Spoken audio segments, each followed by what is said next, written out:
School में शायद आपने ये नहीं पढ़ा होगा, लेकिन इंडिया का सबसे बड़ा फेमिनिस्ट एक आदमी था जिसने महिलाओं के अधिकार के लिए अपनी कुर्सी तक छोड़ दी। मैं बात कर रहा हूं बाबा साहब भीमराव अंबेडकर की।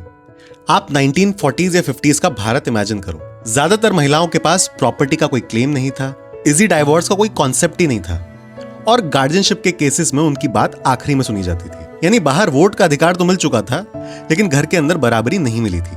तब बाबा साहब ने आवाज उठाई।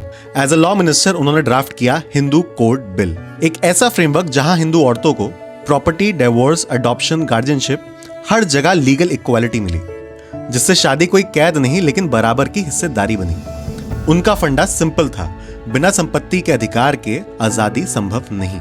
ऐसे में जब कुछ रूढ़िवादी लोगों ने बाबा साहब का विरोध किया, ये तो वेस्टर्न फेमिनिज्म है, ये तो हिंदू धर्म के खिलाफ है, तो बाबा साहब ने चैलेंज किया, मैंने ये बिल भारत के ही स्मृति शास्त्रों के हिसाब से लिखा है। अधिकार तो पहले से ही स्मृति शास्त्रों में रहे हैं। प्रॉब्लम शास्त्र नहीं, हमारा समाज है जो कभी उन राइट्स को जिंदगी में अप्लाई नहीं करता। अगर हिम्मत है तो इस बिल में कोई एक ऐसी बात भी बताओ जो किसी ना किसी स्मृति शास्त्र का हिस्सा ना रही हो। फिर शुरू हुआ रेजिस्टेंस।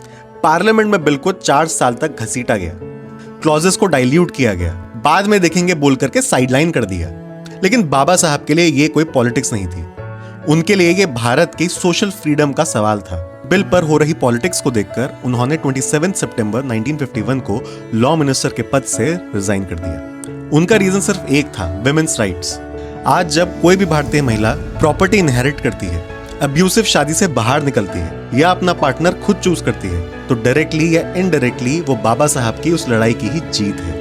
बाबा साहब अंबेडकर सिर्फ फादर ऑफ द कॉन्स्टिट्यूशन नहीं है, मैं तो कहता हूं कि वो हमारे भारत के ओजी फेमिनिस्ट हैं, जिन्होंने मेरे और आपके राइट्स पर पॉलिटिक्स नहीं करी, लेकिन समय आने पर कुर्सी को भी लात मारी। अगर कहानी सुनकर के मजा आया तो सबसे पहले तो इस रील को सेव कर लो and share it with all the women in your life, और कमेंट्स में जरूर लिखना, थैंक यू बाबा साहब।